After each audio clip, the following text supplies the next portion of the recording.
ఇంకెరోజు study ఒకటో తేదీ June నెల 2024 శనివారం. ఇంకెరోజు మనం మదనపల్లి మార్కెట్లో టొమాటో స్టాక్ అంటే దిగుమతి అనేది వచ్చి మనం ఎవరిలో తెలుసుకుందామండి. అంటే దిగుమతి రేటుతో పోల్చుకుంటే ఎక్కువ వచ్చిందా తక్కువ వచ్చిందా వెయిట్ అని ఎవరిలో తెలుసుకుందామండి. తెలుసుకునే ముందు నాది ఒక చిన్న రిక్వెస్ట్, ఇంకా మన ఛానల్ సబ్స్క్రైబ్ చేసుకోకుండా అలాగే ఏమైనా లైక్ చేయకుండా చూసా అంటే వెంటనే లైక్ ప్లస్ సబ్స్క్రైబ్ చేసుకోండి.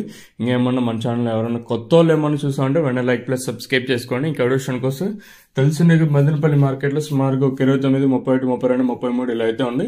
ఇంకా దిగుమతుల గురించి మాట్లాడుకోవాల్సి వస్తే మనం ముందుగా జీపీఆర్ మండి లైన్ మాట్లాడుకోవాలి. జీపీఆర్ అంటే భాగ్యలక్ష్మి ఎంఆర్ఎం మండి లైన్ మొత్తం వస్తుంది.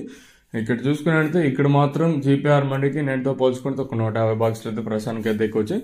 మరి జీపీఆర్ మండి మినహాయిస్తే మిగతా మండి లైన్కి నేటితో పోల్చుకున్నట్లయితే దిగుమతి తగ్గింది. మామూలుగా మనకి శనివారం మదనపల్లి మార్కెట్లకి నాటున్న మదనపల్లి మార్కెట్ మన సరౌండింగ్ మార్కెట్లకి దిగుమతి అనేది తక్కువగా వస్తుంటుంది. ఈ రోజు అయితే శనివారం అయితే ఈరోజు దిగుమతి అనేది తగ్గింది. ఈవెన్ ఆ పక్క టీవీఎస్ మండి లైన్ చూసుకున్నా కూడా పెద్దగా సేమ్ నిన్న షర్ట్లో దిగుమతులు అయితే వచ్చాయి. ఈ పక్క జీపీఆర్ మండి నేటితో పోల్చుకుని ప్రస్తుతానికి అయితే దిగుమతి తగ్గింది. ఒక మండికి అంటే భారీ స్థాయిలో వచ్చినా కూడా ఒక మండికి అంటే ఇప్పుడు టీవీఎస్ మండి లైన్ లో ఐవి మండికి అయితే నేటిపైన భారీగా దిగుమతి వచ్చింది ఆ ఒక్క మండికి.